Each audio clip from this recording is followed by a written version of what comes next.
প্রিয় প্রিয় ইসলামী ভাইরা এবং মাদানী চ্যানেলের দর্শকবৃন্দ, মাহে রমজানে ইবাদত করার অনেক ফজিলত রয়েছে এবং গুনাহ থেকে বিরত থাকারও অনেক বেশি ফজিলত রয়েছে। নবী করিম রাউফুর রহিম সাল্লাল্লাহু আলাইহি ওয়া আলিহি ওয়াসাল্লাম ইরশাদ করেন, রমজান মাসের প্রতিটি রাতে আসমানে সুবহে সাদিক পর্যন্ত একজন ঘোষণাকারী ফেরেশতা এই ঘোষণা করে, হে কল্যাণকামী, ইচ্ছাকে দৃঢ় করে নাও এবং আনন্দিত হয়ে যাও, আর হে অসৎ কর্মপরায়ণ, অসৎ কর্ম থেকে বিরত হও। আছো কি কেউ মাগফিরাতের আকাঙ্ক্ষী? কেননা তার চাওয়া পূরণ করা হবে, অর্থাৎ তার মাগফিরাত করে দেয়া হবে। আছো কি কেউ তওবাকারী? কেননা তার তওবা কবুল করা হবে। আছো কি কেউ দোয়া প্রার্থনাকারী? তার দোয়া কবুল করা হবে।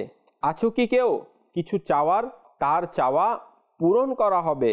আল্লাহ পাক রমজানুল মুবারকের প্রতিটি রাতে ইফতারের সময় 60,000 গুনাহগারদেরকে দোজখ থেকে মুক্তি দান করেন এবং ঈদের দিন পুরো মাসের সমান সংখ্যক গুনাহগারকে ক্ষমা করে দেয়া হয়।